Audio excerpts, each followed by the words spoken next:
ये बात है साल 1923 की, जब प्रथम विश्व युद्ध खत्म हो चुका था। दूसरा विश्व युद्ध होने में भी कुछ सालों की देरी थी। इंग्लैंड का सूरज इस वक्त तक डूबने की कगार पर आ गया था। वो अभी महासत्ता रहा नहीं था और पश्चिम में एक नई आर्थिक सभ्यता का उदय हो रहा था, जो थी United states of America.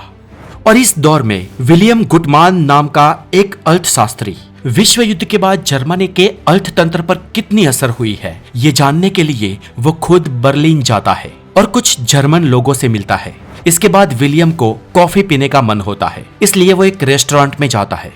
William जिस टेबल पर बैठा था उसके सामने एक कुर्सी खाली थी और वहां पर एक जर्मन व्यक्ति आकर बैठता है। विलियम के कॉफी के ऑर्डर देने के कुछ देर बाद वो जर्मन व्यक्ति भी कॉफी का ऑर्डर देता है और इसके बाद कुछ मिनटों बाद विलियम गुटमान की कॉफी आ जाती है और साथ में वेटर उसे 5000 मार्क का बिल भी थमा जाता है। जैसे भारत की करेंसी रुपया है, वैसे जर्मनी की करेंसी उस समय मार्क थी। अब ये 5000 का बिल देकर वेटर वहां से चला जाता है और कुछ 5-1 मिनट बाद वो वेटर फिर से विलियम के सामने बैठे उस जर्मन व्यक्ति की कॉफी लेकर आता है और उसको 8000 मार्क का बिल थमा देता है। कॉफी के दोनों कप समान होने के बावजूद भी दोनों के बिल के बीच 3000 मार्क का डिफरेंस था। अब यहाँ पर वो अंग्रेजी की कहावत टाइम इज मनी वाली डिट्टो लागू होती है। यहाँ उस जर्मन को वो कॉफी का कप 5 मिनट लेट मिला था और इन बीते हुए 5 मिनटों में कॉफी के दाम 60% बढ़ गए थे। दोस्तों, ये थी जर्मनी की स्थिति प्रथम विश्व युद्ध के बाद। साल 1923 के दौर में पूरे जर्मनी में बस यही स्थिति थी। प्रथम विश्व युद्ध में पराजित हुआ जर्मनी इन्फ्लेशन की गहरी खाई में डूब गया था। ऊपर से जर्मनी के ऊपर ब्रिटेन और फ्रांस ने इतनी पेनल्टीज लगाई थी कि उससे भरते भरते जर्मनी का दम निकल गया। उन पेनल्टी की आखिरी किस्त जर्मनी ने प्रथम विश्व युद्ध के करीब 100 साल बाद यानी कि साल 2010 में चुकाई थी। प्रथम विश्व युद्ध के बाद जर्मनी में जीवन जरूरी चीजों के दाम साल, महीने, दिन या घंटों में नहीं लेकिन मिनटों में बढ़ते थे। जर्मनी में साल 1918 में एक ब्रेड के पैकेट की कीमत 0.63 मार्क थी। जी हाँ दोस्तों, मार्क का भी 63%, यानी कि करीब आधे मार्क से कुछ पैसे ज्यादा में एक ब्रेड का पूरा पैकेट आता था। लेकिन नवंबर साल 1923 आते आते तो जर्मनी में ब्रेड के एक पैकेट की कीमत 200 अरब मार्क, जी हाँ दोस्तों फिर से दोहराता हूँ, 200 अरब मार्क थी और एक अंडा, सिर्फ एक अंडा 80 अरब का मिलता था। यहाँ पर चलिए आपको एक और सच्चा उदाहरण देता हूँ। उस दौर में एक बुजुर्ग जर्मन को सिगार पीने का मन होता है और वो अपनी सिगार खरीदने के लिए एक दुकान में दाम पूछते हैं और क्योंकि उस बुजुर्ग को उस दुकान के सिगार के दाम ज्यादा लगते हैं इसलिए वो वहां से और आगे किसी और दुकान पे चले जाते हैं। लेकिन वहां तो उस सिगार का दाम दोगुना था, इसलिए चल के फिर से वो पहले वाली दुकान पे आ जाते हैं और यहाँ पर वापस आते ही जब उन्होंने देखा तो उस सिगार का दाम 3 गुना हो गया था। और उस प्रौढ़ व्यक्ति ने अगर यहाँ वहां करने में टाइम वेस्ट नहीं किया होता तो वो सिगार उसे कम दाम में मिल जाती। आपको दोस्तों मेरी ये बातें थोड़ी ड्रामेटिक या फिल्मी लग सकती है, लेकिन ये मैं आपको उस दौर के जर्मनी का सच्चा और सही चितार दिखा रहा हूँ। आप दोस्तों चाहे तो इसे गूगल करके भी ऑथेंटिक साइट से पढ़ सकते हैं। जर्मनी के म्यूनिक शहर में तो एक आधेड़ उम्र की महिला ब्रेड खरीदने के लिए निकलती है और उस ब्रेड की कीमत उसे जो चुकाने की थी वो इतनी ज्यादा थी कि वो ब्रेड खरीदने के लिए नोटों के बंडलों का एक टोपला लेकर जाती है और नोटों के बंडलों का वो टोपला वो अपने हाथों से प्रॉपर्ली उठा भी नहीं पाती थी। इसके लिए उसने अपनी एक दोस्त की मदद ली थी। सोचिए, एक ब्रेड के लिए इतने पैसे। यही महिला कुछ दिनों बाद 2 बांस की टोपलियों में, जिसमें एक खाली थी और एक पैसों से भरी हुई थी, वो लेकर फिर से खरीदारी करने के लिए निकलती है। इसके बाद वो कुछ देर के लिए सांस लेने के लिए, थाक उतारने के लिए वो टोपला नीचे रखती है और इतने में कुछ लोग वहां पर आकर उसकी चीजें वहां से चुराकर भाग जाते हैं। वो देखती है तो पैसे वही के वही थे, पैसों को कुछ नहीं हुआ था, बस बांस की वो बास्केट गायब थी। और यकीन मानिए दोस्तों, ये घटना विचित्र बिल्कुल नहीं थी। विचित्र तो ये घटना तब होती जब वो लुटेरे उस महिला से बास्केट के बदले 120 करोड़ जर्मन मार्क ले जाते। लेकिन उन चोरों ने समझदारी दिखाई और बांस की टोपली ले गए, वो पैसे नहीं। उस दौर में जर्मनी की हर चीज की कीमत थी, छोटी छोटी चीजें, चाय, कॉफी, ब्रेड, चीज, यहाँ तक कि बांस की उस टोकरी की भी कीमत थी।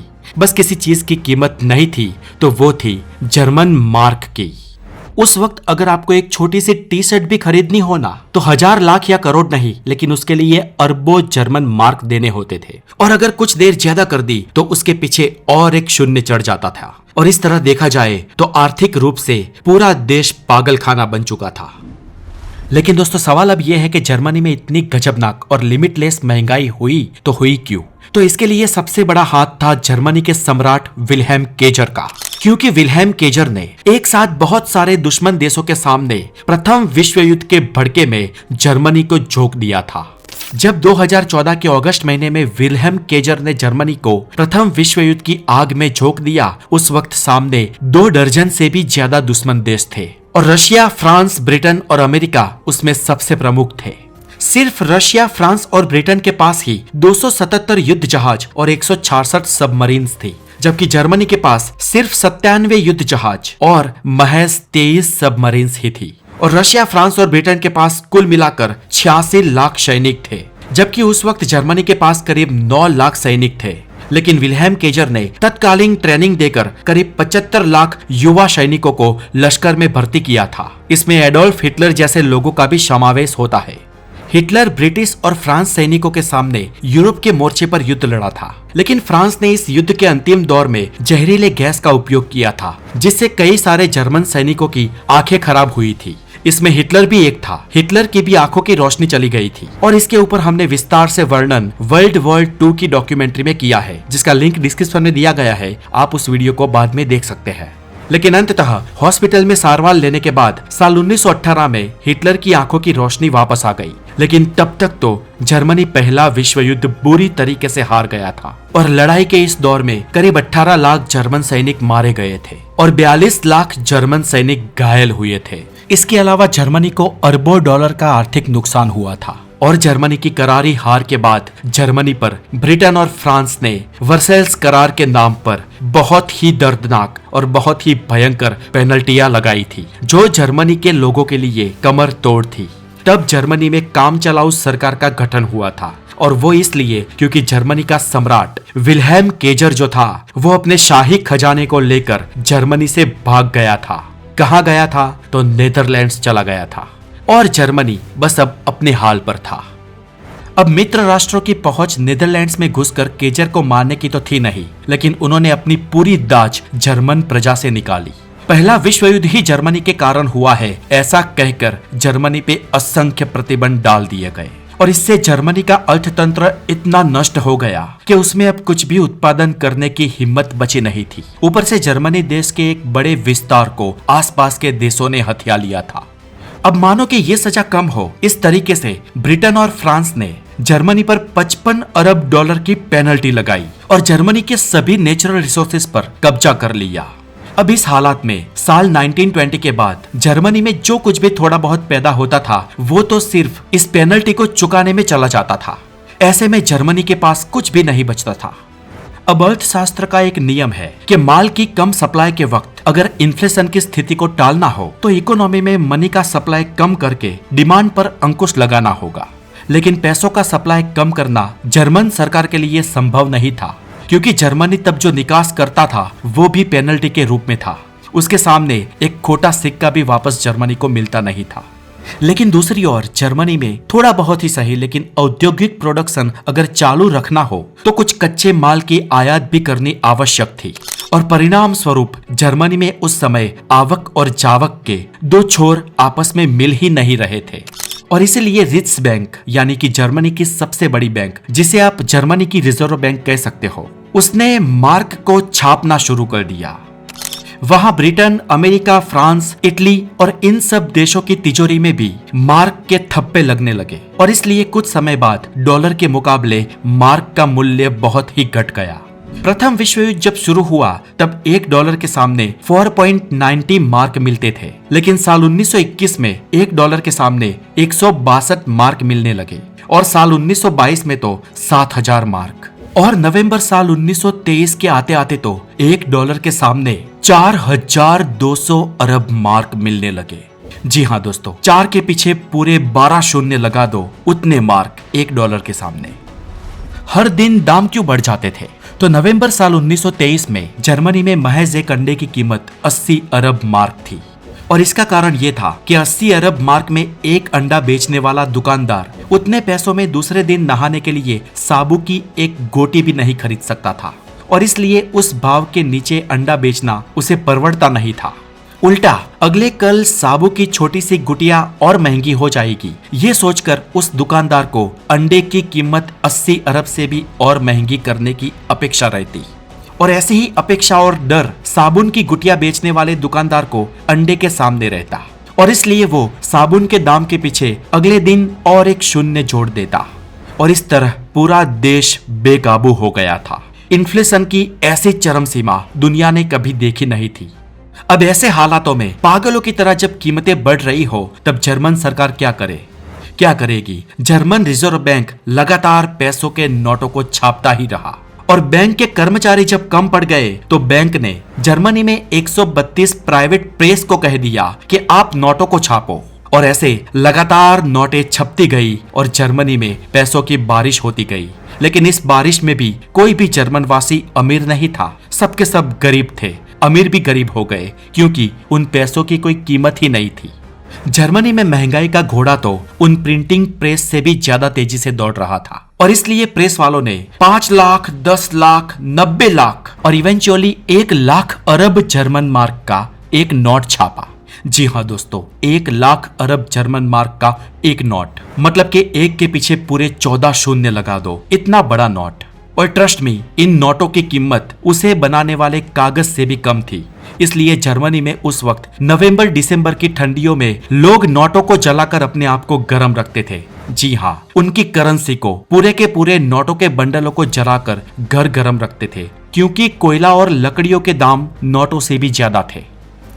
उस समय के दौर की एक ट्रेजिक कहानी आपको सुनाऊं दोस्तों, तो एक जर्मन व्यापारी ने अपने पूरे जीवन में 40 साल तक 18 लाख जर्मन मार्क को सेव किए थे, और ये पैसे वो अपनी बेटी को वसीयत में देना चाहता था, क्योंकि उसकी बेटी विकलांग थी। लेकिन साल 1923 में उसके इस पैसों की कोई कीमत ही नहीं रही, और इस जर्मन व्यापारी की तरह कई सारे और जर्मन थे जो रातों रात गरीब बन गए थे। एक जर्मन शिक्षक ने तो 1 नवंबर साल 1923 के सुबह अपना मकान बेचा था, और कुछ ही दिनों बाद उस मकान के पैसों को उसने ब्रेड खाने के लिए खर्च कर दिए। सोचिए दोस्तों, क्या स्थिति रही होगी उस देश की। जर्मनी में चारों ओर अछत थी, भूखमरी थी, बेरोजगारी थी, और हर नए दिन और ज्यादा लोग भूखमरी का शिकार हो रहे थे।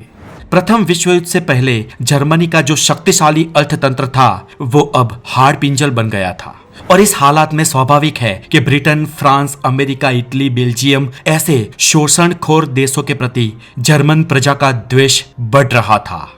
ज्यादातर जर्मन लोगों में से कोई इसका विरोध तो कर नहीं सकता था, लेकिन उस वक्त जर्मन वासियों को शायद पता नहीं था कि उनके ही बीच एक ऐसा व्यक्ति विद्रोह की एक नई आग को जला रहा है, और वो आग भविष्य में दावानल में परिवर्तित हो जाने वाली थी, और वो शख्स था एडोल्फ हिटलर, जिसने जर्मनी की इसी बदहाली की वजह से अपने जैसे विद्रोहियों को इकट्ठा करके नाजी नाम का एक पक्ष बनाया, जो बाद में जर्मनी को दूसरे विश्व युद्ध की ओर धकेलने वाला था।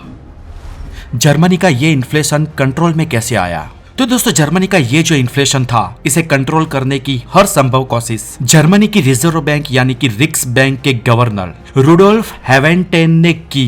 लेकिन जर्मन इन्फ्लेशन के सामने रुडोल्फ लड़ते लड़ते थक, रात रात भर जागना, चिंता और मानसिक तनाव की वजह से 20 नवंबर साल 1923 के दिन मृत्यु को प्राप्त हुए। जर्मनी को इस दौर से बाहर लाने के लिए गवर्नर रुडोल्फ ने मरते दम तक प्रयत्न किए, लेकिन वो इसे बाहर नहीं ला पाए।